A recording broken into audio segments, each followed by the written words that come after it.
ఇక chicken egg వంటకాలపై ఎలాంటి అపోహలు లేకుండా తినవచ్చంటూ నెల్లూరు జిల్లా కలెక్టర్ ఆనంద్ సూచించారు.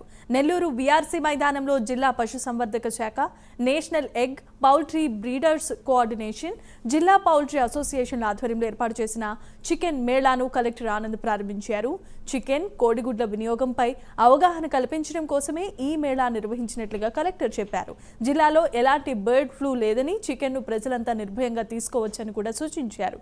ఇక పౌల్ట్రీ పరిశ్రమల ఏర్పాటుకు ఆసక్తి ఉన్నవారు ముందుకొస్తే PMEGP పథకం ద్వారా బ్యాంకుల ద్వారా సబ్సిడీపై రుణాలు మంజూరు చేస్తామని తెలియజేశారు.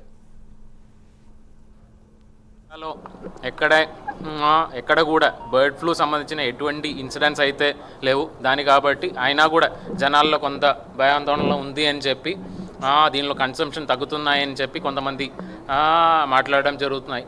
సో దాన్ని ఎటువంటి ఇబ్బంది లేకుండా పౌల్ట్రీ సంబంధించిన చికెన్ కానీ లేదంటే ఎగ్స్ కానీ తినచ్చు అని చూపించుకోవడానికి, దానికి ఒక ఎవిడెన్స్ చూపించుకోవడానికి మనం ఒక అవుట్రీచ్ యాక్టివిటీ ఈరోజు నేషనల్ ఎగ్ కోఆర్డినేషన్ కమిటీ, అదేవిధంగా పౌల్ట్రీ అసోసియేషన్, అదేవిధంగా యానిమల్ హస్బెండరీ డిపార్ట్మెంట్తో కలుసుకొని జిల్లాలో ఈరోజు యాక్టివిటీ ప్లాన్ చేయడం జరిగినాయి. ఈ యాక్టివిటీలో ఆల్మోస్ట్ సుమారుగా ఒక 3,000 మంది దాకా వచ్చి అటెండ్ చేసి ఉన్నారు.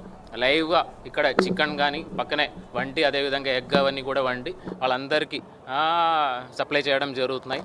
అదేవిధంగా మీ అందరి సమక్షంలో కూడా ఇక్కడ ఉన్న జిల్లా యంత్రాంగం, కలెక్టర్, నేను, అదేవిధంగా జేసీ గారు, అదేవిధంగా యానిమల్ హస్బెండరీ జేడీ గారు, అదేవిధంగా పౌల్ట్రీ అసోసియేషన్ వాళ్ళందరూ కూడా లైవ్గా మీ అందరి ముందు కూడా ఈ చికెన్ కానీ ఎగ్ కానీ తీసుకోవడం కూడా జరిగింది.